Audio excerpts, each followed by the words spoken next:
To be entirely honest with you, I don't really like that song, but I kind of like the topic. Now, I understand that the song wasn't written about platonic friendship. It was actually written about a girlfriend or a spouse or something. If you listen to the song, that's pretty obvious. But what he's saying is that this girl or spouse, whoever this person is, this partner, is his best friend. I think that friendship is a really important topic for us. I think it's something that's kind of built into all of us. I mean, even people who aren't really ones for dating and don't really want to settle down and get married or have kids or whatever still crave relationship in the form of friendship. Why is that? Well, personally, I think that the answer is pretty short and simple. I think that God designed us to be in relationship with other people. I think that everyone wants to have at least one or two good friends, whether that's your spouse, your parents, your siblings, your cousins, or someone that you're not related to at all, a friend from work, someone you know from high school or college. Everyone wants to have at least one or two real good friends. Some of us honestly want a bigger friend circle than that because we just crave a relationship with people. I think that everyone wants a couple of good friends. But good there is kind of the operative word. We want good friends, not just any friends. People talk about being a bad friend all the time. They might accuse others saying, you're a bad friend, or saying, I had a friend and they were a really bad friend, right? When they're telling a story, talking about someone they kind of had to leave behind. So what's the difference between a good friend and a bad friend? How can we be sure that we're being good friends to others, and how can we be sure that we're collecting good friends for ourselves? I actually think that's a question that's answered in Proverbs. If you want to know how you can be sure you're a good friend and you have good friends, if you want to know what does a good friend look like, come with me to Proverbs chapter 27. Again, that's Proverbs chapter 27. We're going to be starting right there in the first verse. We're just going to work through the first 6 verses there. Proverbs chapter 27, starting in verse 1. You can pause the video if you need longer to flip. The scripture reads, do not boast about tomorrow, for you do not know what a day may bring. Let someone else praise you, and not your own mouth, an outsider, and not your own lips. The Proverbs writer starts off and says, do not boast. Now, you and me, we probably don't use the word boast very much, but a word that we do use is brag. The Proverbs writer says, do not brag. Now, the idea of bragging is, well, pretty universally despised, honestly. Bragging is not something that we look kindly on. And there's kind of 2 reasons why the Proverbs writer says not to brag. And I think you'll probably agree with both of them. The first one he actually states, he says, don't brag about tomorrow. Don't say, hey, on Wednesday or Friday, I'm going to do this awesome thing. Don't say, hey, 5 years from now, I'm going to have my medical degree and I'm going to be a great doctor. Don't say, hey, 20 years from now, I'm going to be the leader of a mega church or a Fortune 500 company. Don't brag about what may happen in the future because you don't know what even will happen tomorrow. You could be on the fast track to being one of the hottest, most important young pastors in the world. But you could get in a car wreck tomorrow. One that kills you, or even if it doesn't, it just takes away your ability to be the dynamic communicator you are right now. If you start going down a different path and you decide, okay, well, I'm going to go into business, you could just be on the fast track to becoming the CEO of a company that you're in. You could be ready to go. You could be, the next big thing. But that company could collapse in the wake of a recession that you never saw coming, even though you did everything right. You don't know what's going to happen tomorrow, so don't brag about it, because anything could happen. Things entirely outside of your control. But I think there's a second reason we kind of read between the lines here. The Proverbs writer actually takes a few proverbs, the arranger of the Proverbs, takes a few different sayings that were probably written by King Solomon, and then puts them in a specific order. Each one of these verses was probably written independently of one another. They're just written these pithy, quick little sayings, things that we might say today like silence is golden, right? That's a saying that we say all the time. It's just kind of floating out there. We use it however we choose to use it. And these proverbs were kind of written like that. They're these really flexible, pithy, memorable things that people just kind of use as one-liners, as little bits of wisdom, as little sayings. And so after Solomon wrote these and they're passed down through generations, at some point an arranger came along and, inspired by God, actually put them in a specific order as though he was writing like a research paper. So he picks up a bunch of different pieces of wisdom and he puts them in an order that makes sense to make an argument, to make a lecture, to make an ancient TED Talk. And then he puts it in this big book that we now call Proverbs and it gets shipped down through the generations.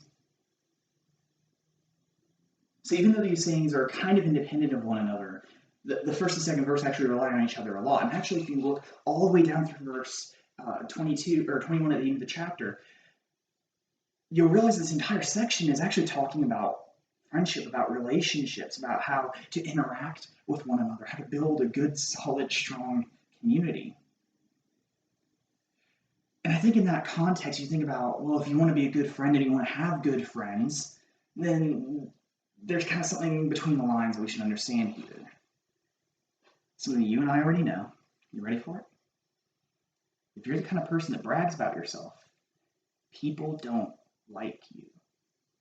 No one likes that guy. If I walk up to a bunch of my friends and every time I see them, I'm just like, hey, 10 years from now, I'm going to have a mega church. I'm going to be awesome. Everyone's going to know me. People are going to get so sick of me. People aren't going to talk to me anymore. They're going to kick me off their Facebooks. They're going to block me. They're going to block my phone number. People will get sick of it. No one likes that person. So this Proverbs writer is kind of giving us a little hint. He's saying, hey, if you want to be a good friend, don't brag about yourself. If you want to have good friends, don't surround yourself with people that brag about themselves. Instead, each person should surround themselves with people that will brag for them. Now, he's not saying to surround yourself with yes men. He's definitely not saying that. What he's saying is a good friend doesn't talk about themselves, they talk about others. Because in the end of that second verse there, he says that your praise should come from, in most translations, it says strangers. This word actually has a really wide semantic range. It has a lot of different definitions with it, but essentially it just refers to someone that's outside of your family. It refers to a friend. The Proverbs writer is saying, don't brag about yourself, and your mom's going to brag about you, but she doesn't count either. If you're doing a great job, your boss will say something. Your coworker will say something. If you're just rocking the world with your awesomeness, then your friends are going to tell other people about it. Your praise should come from other people. Why? Because good friends will compliment you, even when you're not around. If you're a good friend, you'll compliment them even when they aren't around. Let me tell you a story.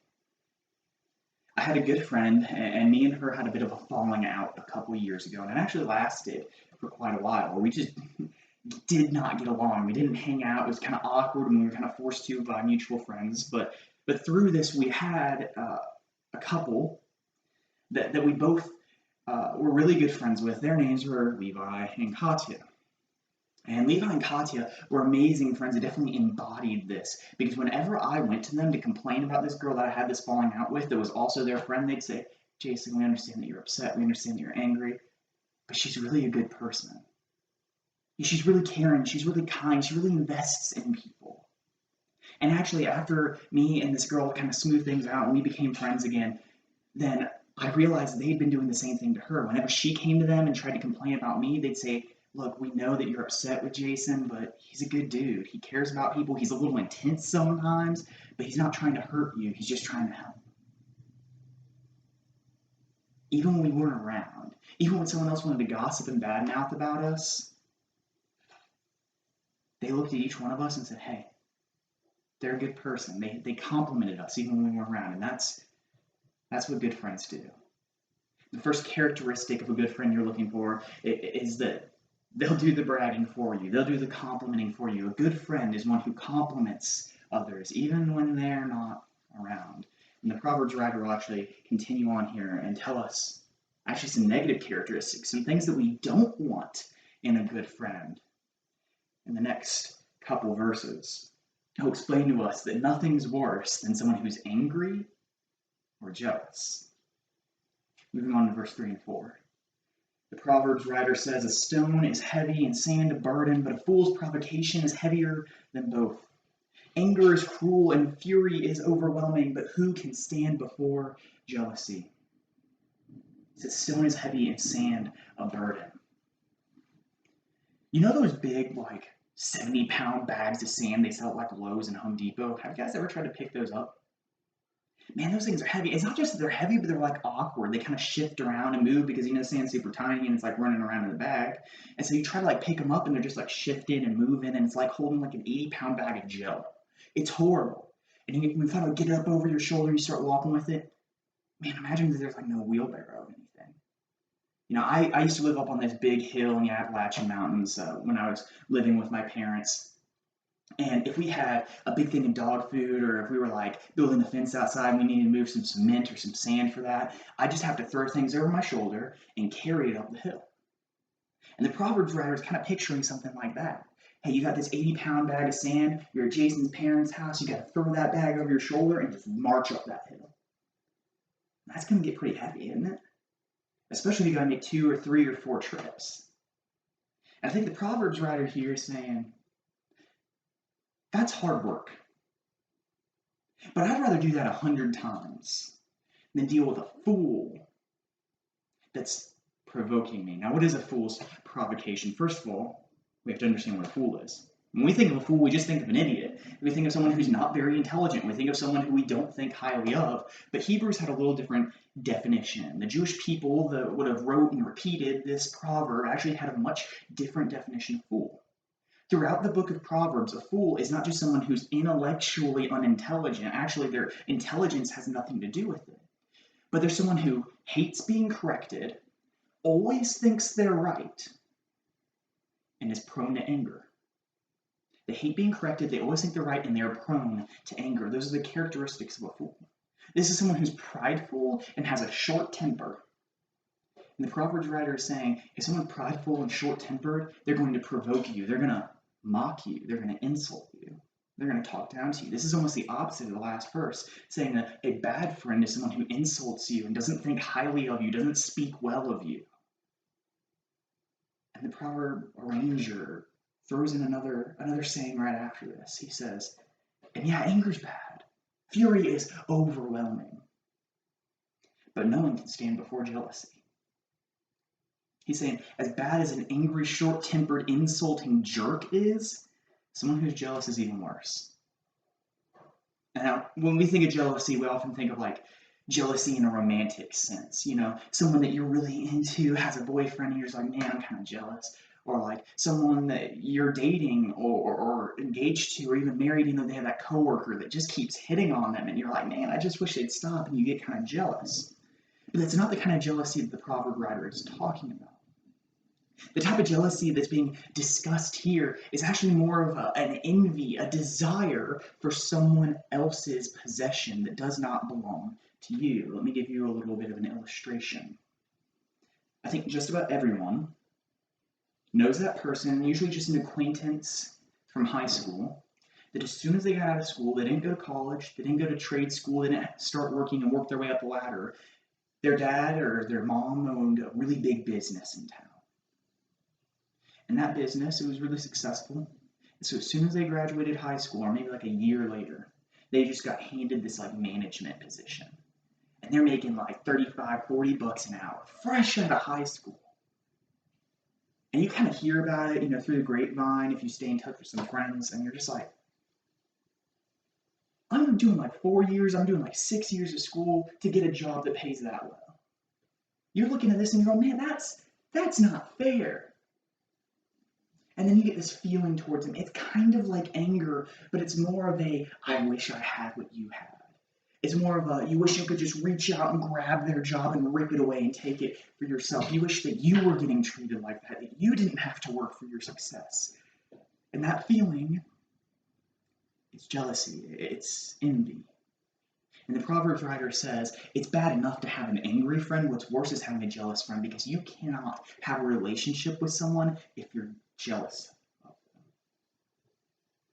Going back to that theoretical friend from high school, that one that got handed a position they didn't even work for. Imagine that person called you up.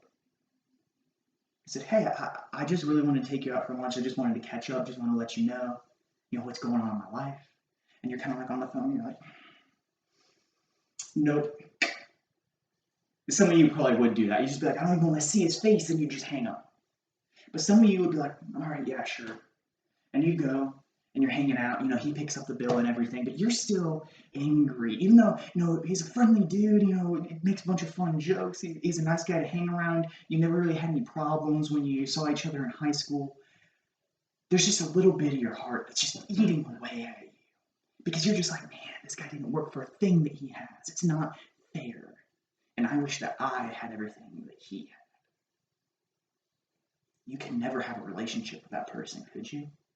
It would hurt too much because you're jealous. And as the Proverbs writer tells us, nothing can stand before jealousy. We already know that a good friend will compliment even when we're not around. Now we know that a good friend is not quick-tempered or jealous.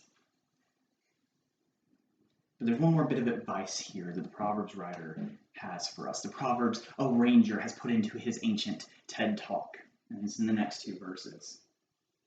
In verse 5, Proverbs tells us, better is an open rebuke than hidden love. Verse 6, wounds from a friend can be trusted, but an enemy multiplies kisses. And we hear that, and we go, what on earth does that mean? And actually, I think rather than explaining it to you and saying, well, this Hebrew word means this, I think it would be better to tell you kind of a story, give you an illustration. Imagine you have a friend, a coworker, and you're pretty close. I mean, she's been having a hard time. You know, her kids keep getting in trouble at school, and so she's gotten called to visit with the principal like 6 times in the last 2 months. It's insane. It's like every other week she's in there. Her and her spouse have been fighting a ton, and it's not like their marriage is on the rocks or anything, but it's just the kind of like little arguments that kind of wear you down, that kind of wear you out over time. And to make matters worse, well, work isn't going that well for her either. She was assigned a really big project. She was supposed to seal the deal on this big deal with a firm across town. And well, she didn't get it done. She didn't close the deal, at least not in time. And now she's kind of on the boss's list. And she's worried that if she messes up just one more time, she might not have a job. So you decide, hey, I'm gonna help her out. I'm gonna take her out to dinner.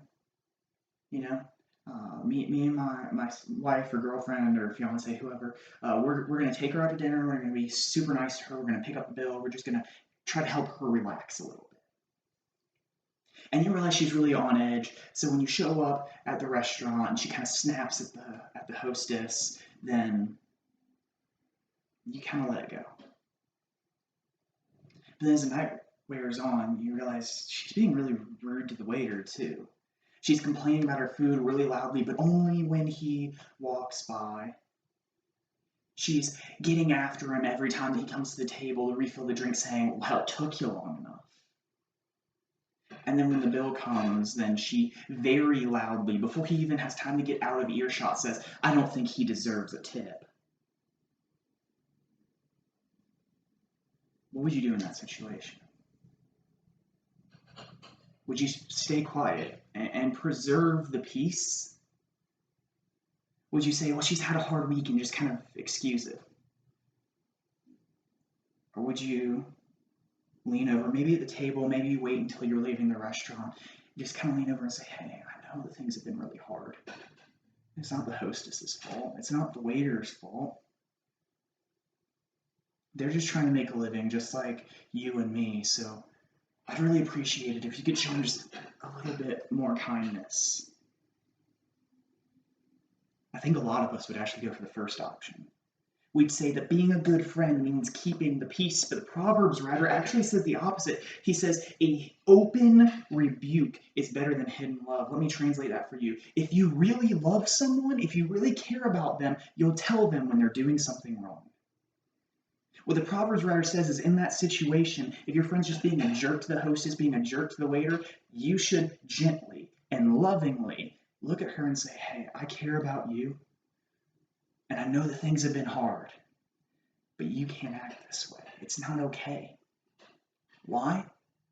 Not just to she'll be nicer to the hostess and nicer to the waiter, although that's really important, but because it might help her in all aspects of her life.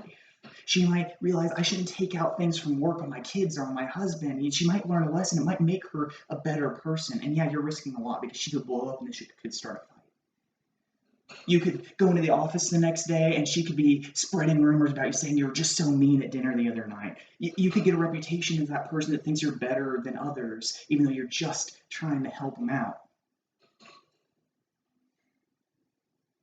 But if you really care about her, you're going to take that risk. That's what the Proverbs writer tells us. That a good friend will correct their friends when it's appropriate. If you keep reading on, you'll see the Proverbs writer actually make a really big claim that friends in some situations are even more important than family. And to us, we tend to agree with that. But in the ancient Near East, in the society that this was written in, that was revolutionary because family was like first and foremost. You had like God, family, country, and then friends were like down here. But the Proverbs writer is saying, look, a good friend is more valuable even than family. If you read and interpret, you'll realize that the Proverbs writer says that a good friend is actually more important than riches. That a good friend is more important than all your wildest dreams come true. And so we want to know, if a good friend is that valuable, is that important, is that vital, how can we be good friends? And how can we identify people that will be good friends to us? Well, the answer is pretty simple. A good friend will compliment even when you're not around. They'll brag on you for you. A good friend is not quick-tempered or jealous. And a friend will correct you when necessary. They will compliment. They will correct. They are not quick-tempered or jealous. I think that we're built for relationship. I think that we need people that are going to love us in ways that make us better people and ultimately better followers of Jesus. So whether you're a Christian or not, and if you aren't a Christian, maybe you just throw out that follower of Jesus part, at least for a while, though I'd love for you to think about it. But if you want to build a group around you, a group of friends, a group of acquaintances that are going to love you, that are going to take care of you, that are going to grow you as a person, I think the Proverbs have great advice for us. Look for people who correct, people who compliment, people who are not quick-tempered or jealous. Thanks for joining me in my spare room, and I hope and pray that all of you watching, whether it's one of my classmates, you guys are awesome, or just someone who stumbled on this video on YouTube, will take a little bit from this and find those people who will compliment and confront. They're not quick-tempered or jealous.